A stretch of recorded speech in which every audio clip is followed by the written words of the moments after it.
நாளை மதியம் 3 மணி அளவில் வைத்தியர் அர்ஜுனா அவர்கள் பிரான்சில் என்ன நகர்வுகளை எடுக்க இருக்கிறார்? இது ஏற்படுத்தி இருக்கக்கூடிய தாக்கம் என்ன? அதுபோல இந்த மக்கள் சந்திப்பு நிகழ்வு நடைபெற இருக்கக்கூடிய அந்த இடத்தை வைத்தியர் அர்ஜுனாவுடைய நல விரும்பிகள் அதை ஒரு பாதுகாப்பான இடமாக கையில் எடுத்துக்கொண்டு அதற்கான நகர்வுகளை எடுப்பதற்கான முனைப்பு காட்டுவதற்கான ஒரு சூழல் எதனால் அமைந்திருக்கிறது? இதுபோன்ற பல கேள்விகள் இப்பொழுது எழும்பிக் கொண்டு இருக்கின்றன. இந்த கேள்விகளுக்கான விடைகளை நாம் இந்த காணொலியில் பார்க்க வேண்டிய ஒரு சூழல் இருக்கிறது. எனவே காணொலியை கடைசி வரை பாருங்கள். வைத்தியர் அர்ஜுனா அவர்கள் இலங்கையிலிருந்து ஐநா மன்றத்திற்கு செல்ல ஆரம்பிக்கின்றார் என்கின்ற தகவலில் இருந்து அவர் ஐநா மன்றத்தில் யார் யாரை சந்தித்தார், என்னென்ன புகார்கள் எடுத்து வைத்தார், என்னென்ன ஆதாரங்கள் எடுத்து வைத்தார் போன்ற பல விடயங்களை முதலாக வெளிக்கொண்டு வந்து அதை உங்களிடம் சொன்னதில் எங்களுடைய வலையொலிக்கு முதன்மையான பங்கு இருக்கிறது என்பது எங்களுக்கு மகிழ்ச்சி.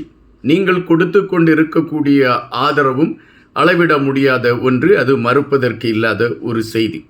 அதுபோலத்தான் தற்பொழுது நாளை நடைபெற இருக்கக்கூடிய விடயத்தை மையப்படுத்திய சில செய்திகள் நாம் அறிந்தவர்கள் மூலம் திரட்டி இருக்கக்கூடிய சில செய்திகள், இவைகளைத்தான் இந்த காணொலியில் பேசலாம் என்று நான் நினைக்கின்றேன்.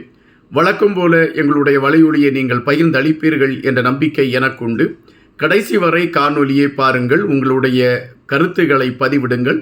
அது அடுத்த நகர்வுக்கான களத்திற்கு எங்களுக்கு பாதை இடும். வைத்தியர் அர்ஜுனா அவர்கள் ஐநா மன்றத்திற்கு சென்ற பின்பு இங்கு எனக்கு பல வேலைகள் இருக்கிறது, இதையெல்லாம் முடித்துவிட்டு தான் நான் இலங்கைக்கு செல்வேன்.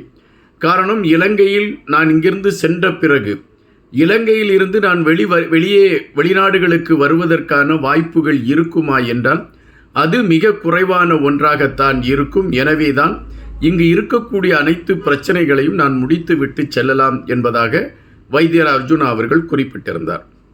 அதனை மையப்படுத்தி தான் அவருடைய ஒவ்வொரு நகர்வுகளும் நகர்ந்து கொண்டு இருக்கின்றது. இதில் மக்களுடைய குறைகளை கேட்க வேண்டும். பலருக்கு பல விருப்பங்கள் இருக்கின்றன. வைத்தியர் அர்ஜுனாவிடம் நாம் இந்த கேள்வியை கேட்க வேண்டும், வைத்தியர் அர்ஜுனாவிடம் அந்த கேள்வியை கேட்க வேண்டும் என்று பலர் மனதிற்குள் நினைத்து கொண்டு இருக்கின்றார்கள். ஆனால் வைத்தியர் அர்ஜுனா அவர்கள் அதற்கான ஒரு சந்திப்பை ஏற்படுத்தாத ஒரு சூழல் நீடித்து கொண்டு இருந்தது.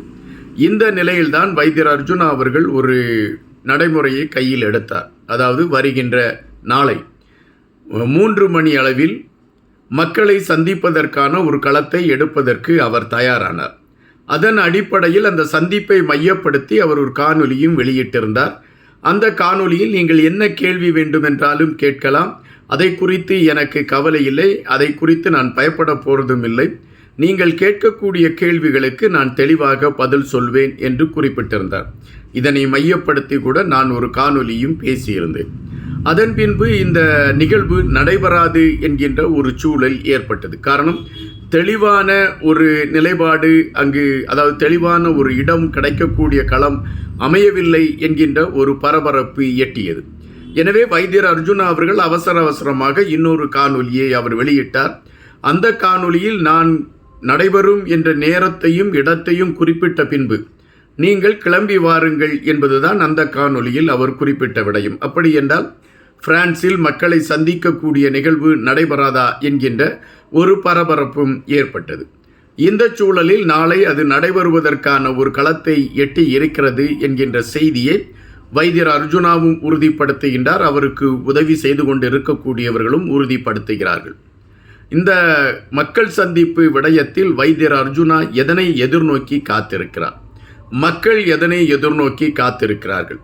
இந்த 2 கேள்விகளுமே பிரதானமாக இருக்கிறது.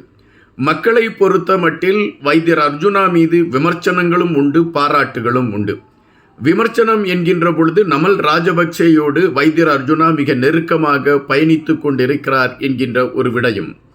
மஹிந்த ராஜபக்சே போன்றவர்களை நல்லவர்கள் என்று குறிப்பிட்டார் வைத்தியர் அர்ஜுனா என்கின்ற குற்றச்சாட்டுகளும் பரவலாக பேசப்பட்டது உண்டு. அதற்கு வைத்தியர் அர்ஜுனா பெரிய விளக்கத்தை கொடுத்திருக்கிறார். வைத்தியர் அர்ஜுனா இலங்கையிலிருந்து ஐநா மன்றம் நோக்கி செல்கிறார் என்கின்ற பொழுது தமிழர்களின் பிரதான இணையதளமாக இருக்கக்கூடிய ஒரு இணையதளம் அறையவியல் ஐநாவிற்கு சென்றிருக்கிறது என்கின்ற கருத்துகள் அடங்கி வைத்தியர் அர்ஜுனாவை ஒரு விமர்சன பொருளாக்கி கருத்துக்களை பதிவிட்டிருந்தார்கள். அப்படி என்றால் வைத்தியர் அர்ஜுனா என்கின்ற பொழுது அவர் மீது விமர்சனம் வைக்க வேண்டும் என்கின்ற நிலைப்பாட்டில் பயணிக்கக்கூடியவர்களும் இருக்கிறார்கள் என்பதை நாம் புரிய வேண்டியதாக இருக்கின்றது.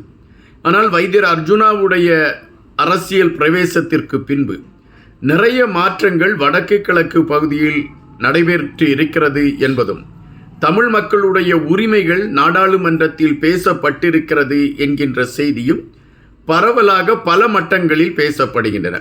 எனவே வைத்தியர் அர்ஜுனாவிற்கென்று ஒரு பெரிய ஆதரவு களம் உருவாகி இருக்கிறது. அதுவும் குறிப்பாக இளைஞர்கள், இளம் பெண்கள் அனைவருமே வைத்தியர் அர்ஜுனா அவர்களுடைய அந்த ஒவ்வொரு செயல்பாடுகளையும் அவர்கள் பாராட்டக்கூடிய ஒரு களமாக அது அமைந்திருக்கிறது. அதற்கு காரணம், வேலையை சேர்ந்தவர்களுக்கு ஊதியம் கொடுக்காத விடயம், பல நாள் வேலை செய்தவர்களை திடீரென்று வேலையிலிருந்து நீக்கிவிட்ட விடயம் போன்ற பல விடயங்களில் வைத்தியர் அர்ஜுனா மிக தெளிவாக போரிட்டு அவர்களுக்கான வெற்றியை ஈட்டிக் கொடுத்தார். எனவே இளைஞர்கள் மத்தியிலே ஒரு கதாநாயகன் போல வைத்தியர் அர்ஜுனா அடையாளப்படுத்தப்படக்கூடிய ஒரு களம் உருவாகி இருக்கிறது. ஐநா மன்றத்திற்கு வைத்தியர் அர்ஜுனா வருகிறார் என்கின்ற பொழுதே எதிர்பார்ப்புகள் இருந்தன. ஆனால் வைத்தியர் அர்ஜுனா ஐநா மன்றத்திற்கு வந்த பின்பு பல நாடாளுமன்ற உறுப்பினர்கள் ஐநா மன்றத்திற்கு செல்கிறேன் என்று சொல்லிவிட்டு இங்கு வரக்கூடியவர்கள் என்ன செய்கிறார்கள் என்கின்ற விடயத்தை மையப்படுத்தி வைத்தியர் அர்ஜுனா ஒரு கருத்தை பதிவிடுகிறார். அந்த கருத்தை அவர் பதிவிட்ட பின்புதான் நமக்கே தெரிகின்றது, நாடாளுமன்ற உறுப்பினர்கள் ஐநா மன்றத்திற்கு செல்கிறேன் என்று சொல்லிவிட்டு இதுவரை இலங்கையிலிருந்து கிளம்பி வந்தவர்கள் தங்களுடைய சுயம் சார்ந்த விடயத்திற்குத்தான் வந்திருக்கிறார்கள் என்கின்ற விடயம் நமக்கு தெரிகிறது. அப்படி என்றால் ஒட்டுமொத்தமாக மக்கள் ஏமாற்றப்பட்டு கொண்டு இருந்திருக்கிறார்கள் என்பதை புரிய வேண்டிய ஒன்றாக இருக்கின்றது. இந்த சூழலில் வைத்தியர் அர்ஜுனாவுடைய நகர்வுகள் உன்னிப்பாக கவனிக்கப்பட்டது. அவர் யார் யார் பக்கம் போகிறார், என்னென்ன விடயங்களை குறித்து பேசுகிறார் என்கின்ற செய்திகள் பரபரப்பாக ஒரு உன்னிப்பான ஒரு களத்தை எட்டியது. அதனை மையப்படுத்தி வைத்தியர் அர்ஜுனாவும் அவ்வப்போது வெளியிடக்கூடிய காணொலிகள், அந்த காணொலிகளை பகிர்ந்தளியுங்கள் என்று அவர் கொடுத்திருக்கக்கூடிய உரிமைகள், இவைகள் அனைத்துமே ஒரு பரபரப்பான ஒரு களத்தை நோக்கி சென்றன. இந்த சூழலில் சுவிஸ் நாட்டில் இயங்கிக் கொண்டிருக்கக்கூடிய தமிழர்கள் பல பிரிவுகளாக இருக்கிறார்கள் என்கின்ற ஒரு விடயம், வைத்தியருக்கு எதிரான ஒரு களம் அங்கு ஏற்படலாம் என்கின்ற செய்தியும் பரபரத்தன. ஆனால் வைத்தியரை யாரும் எதிர்க்கவில்லை, வைத்தியருக்கு எதிர்ப்பு தெரிவிக்கக்கூடிய களத்தையும் யாரும் எடுக்கவில்லை என்கின்ற ஒரு விடயத்தையும் பார்க்க வேண்டியதாக இருக்கின்றது. இந்த சூழலில்தான் நிறைய பேர் என்னிடம் கேள்வி கேட்க வேண்டும் என்று விருப்பப்படுகிறார்கள். அப்படி கேள்வி கேட்கக்கூடியவர்களுக்கு நான் பதில் சொல்ல வேண்டும். அந்த பதில் நான் தொலைபேசியிலோ அவர்கள் அனுப்பக்கூடிய குறுஞ்செய்திக்கோ அது பதில் சொன்னால் ஏற்புடையதாக இருக்காது. எனவே அவர்களை நேரில் சந்தித்து அவர்கள் கேட்கக்கூடிய கேள்விகளுக்கு நான் பதில் சொல்வதற்கான ஒரு களத்தை எடுக்க வேண்டும் என்கின்ற நிலைப்பாட்டில் வைத்தியர் அர்ஜுனா அவர்கள் பிரான்சில் நாளை 3 மணி அளவில் மக்களை சந்திப்பதற்கான ஒரு களத்தை எடுக்கிறார். இது ஒரு பரபரப்பு செய்தியாக மாறி இருக்கிறது. காரணம், அதன் முன்னோட்டமாக வைத்தியர் அர்ஜுனா எடுத்து வைத்த கருத்துகள். வைத்தியர் அர்ஜுனா என்ன கருத்துக்களை எடுத்து வைத்திருக்கிறார் என்றால், இந்த மக்கள் சந்திப்பு கூட்டத்திற்கு வரக்கூடியவர்கள் கண்டிப்பாக எடக்கு மடக்கான கேள்விகள் என்னிடம் கேட்கலாம், அல்லது நான் கோபப்படுகின்ற அளவுக்கு கூட நீங்கள் கேள்விகள் கேட்கலாம். அதை குறித்து எனக்கு கவலை இல்லை, நான் பொறுமையாக உங்களுக்கு பதில் சொல்வேன் என்று குறிப்பிட்டிருக்கிறார். அப்படி என்றால் வைத்தியர் அர்ஜுனாவுக்கே தெரிந்திருக்கிறது, தன்னை சந்திக்க வரக்கூடியவர்கள் தனக்கு எதிரான கேள்விகளை எடுத்து வைப்பார்கள் என்கின்ற விடயம் அவருக்கு தெளிவாக தெரிந்திருக்கிறது. அந்த கேள்விகளுக்கான பதிலை சொல்வதற்கும் அவர் தயாராக இருக்கிறார் என்பது மறுப்பதற்கு இல்லாத ஒரு செய்தி. அதுபோல இயக்கத்தின் தலைமையை குறித்த செய்திக்கும் வைத்தியர் அர்ஜுனா ஒரு கருத்தை பதிவிட்டிருக்கிறார். இயக்கத்தின் தலைமை இருக்கிறார் இல்லை என்கின்ற சர்ச்சைகள் இருக்கின்றன.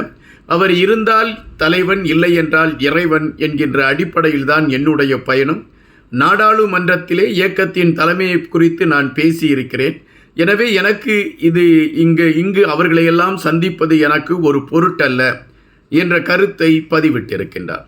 அப்படி என்றால் நாளை வைத்தியர் அர்ஜுனாவை சந்திக்கப் போகின்ற மக்கள் யார் யார் சந்திக்கப் போகின்றார்கள்? அவர்கள் கேட்கக்கூடிய கேள்விகள் எதுவாக இருக்கும்? தமிழர்களுக்கான தீர்வை மையப்படுத்திய நகர்வுகளை வைத்தியர் எடுப்பதற்கான ஒரு ஆதரவு களத்தை நாளை சந்திக்கக்கூடிய மக்கள் உருவாக்குவார்களா? இந்த கேள்விகள் இங்கு பிரதானமாக எழும்பி இருக்கின்றன. வைத்தியர் மீது காழ்ப்புணர்ச்சியில் உள்ளவர்கள், வைத்தியருக்கு எதிரான ஒரு நிலைப்பாட்டை வெளிநாட்டில் உருவாக்க வேண்டும் என்கின்ற ஒரு கட்டமைப்பை அவர்கள் எடுத்திருக்கிறார்கள் என்கின்ற செய்தி வைத்தியரும் வைத்தியரை சார்ந்தவர்களும் புரிந்திருக்கிறார்கள் என்பது நாம் அறியக்கூடிய ஒன்று. அதனால்தான் நாளை மக்கள் சந்திப்பு வரக்கூடிய இடத்தில் எல்லாமே அவர்கள் அந்த புகைப்பட கருவிகளை வைத்து படம் பிடிப்பதற்கான ஏற்பாடுகளை செய்திருக்கிறார்கள். அதுபோல அங்கு பேசுவதற்கான களங்கள் எப்படி அமைய வேண்டும் என்பதையும் அவர்கள் உருவாக்கி வைத்திருக்கிறார்கள். அதுபோல கேள்வி கேட்கக்கூடியவர்கள் எந்த கோணத்தில் கேள்வி கேட்டால் நாம் எப்படியெல்லாம் பதில் சொல்ல வேண்டும் என்கின்ற நிலைப்பாட்டையும் அவர்கள் உருவாக்கி வைத்திருக்கின்றார்கள். ஒரு சிலர் குழப்பங்கள் ஏற்படுத்துவதற்கான களங்களோடு வருவதற்கான வாய்ப்புகள் இருந்தால் அதை தடுப்பதற்காக உச்சகட்ட பாதுகாப்பை அந்த இடத்திற்கு உருவாக்கி வைத்திருக்கிறார்கள் என்கின்ற செய்திகள் வருகின்றன. அதுபோல அந்த இடத்திற்கு வரக்கூடியவர்கள் குறிப்பிட்ட சில பொருட்களை எடுத்துக்கொண்டு வர வேண்டாம் என்கின்ற செய்திகளும் எடுத்து வைக்கப்பட்டதாக செய்திகள் வருகின்றன. தற்பொழுது வரை நமக்கு கிட்டிய அந்த செய்திகளின் அடிப்படையை வைத்து பார்க்கின்ற பொழுது நாளை 3 மணிக்கு வைத்தியர் அர்ஜுனா நடத்த இருக்கக்கூடிய அந்த சந்திப்பு ஒரு பரபரப்பான களத்தை நோக்கி நகருமா, அல்லது அந்த சந்திப்பில் பல கேள்விகள் கேட்கப்பட்டு வைத்தியர் அதற்கு பதில் சொல்ல முடியாமல் தவிப்பாரா, அல்லது வைத்தியருடைய செயல்பாடுகளை உச்சி முகிர்ந்து பலர் ஏற்றுக்கொண்டு வடக்கு கிழக்கு பகுதியின் மாற்றத்திற்கான களத்திற்கு வைத்தியருடைய தலைமை தேவை என்கின்ற களத்தில் பயணிப்பதற்கான ஒரு சூழலை எடுப்பார்களா? இப்பொழுது அமைச்சர் ஒருவர் குறிப்பிட்டிருக்கின்றார், இன்னும் 1 வருடத்தில் மாகாண தேர்தல் நடைபெறுவதற்கான களம் அமையும் என்று குறிப்பிட்டிருக்கின்றார். அப்படி மாகாண தேர்தல் நடைபெறுகின்ற சூழலில் வடக்கு பகுதியின் மாகாண முதல்வராக வைத்தியர் அர்ஜுனா உருவாவதற்கான களத்தை மையப்படுத்திய நகர்வுகள் இந்த பிரான்ஸ் சந்திப்பில் எடுப்பதற்கான களங்கள் இருக்கிறதா? பல கேள்விகள் எழும்பிக் கொண்டு இருக்கின்றன, ஆவலும் கூடிக்கொண்டு இருக்கின்றது. நாளை மக்கள் வைத்தியரிடம் என்ன கேள்விகள் கேட்க இருக்கிறார்கள், அந்த கேள்விகளுக்கு வைத்தியர் அர்ஜுனா என்ன விதமான பதில்களை சொல்ல இருக்கிறார்? வைத்தியர் அர்ஜுனா உண்மையிலே நமல் ராஜபக்சே போன்றவர்களோடு நெருக்கமாக பயணித்து கொண்டு தமிழர்களுக்கு எதிரான களத்தை கையில் எடுத்துக்கொண்டு பயணிக்கிறாரா, அல்லது திட்டமிட்டு ஒரு சிலர் வைத்தியர் அர்ஜுனாவிற்கு எதிராக பொய் பிரச்சாரத்தை எடுத்து வைத்து கொண்டு இருக்கிறார்கள் என்கின்ற விடயம் உறுதிப்படுத்தப்பட இருக்கிறதா?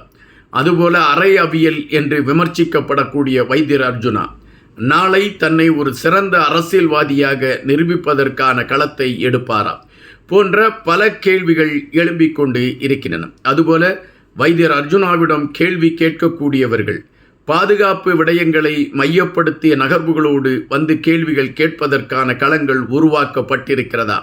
இவைகளுக்கான விடைகளை ஒரு நாள் பொறுத்திருந்துதான் நாம் பார்க்க வேண்டியதாக இருக்கின்றது. காத்திருப்போம். இன்னும் பல செய்திகளோடு உங்களை சந்திக்கின்றேன்.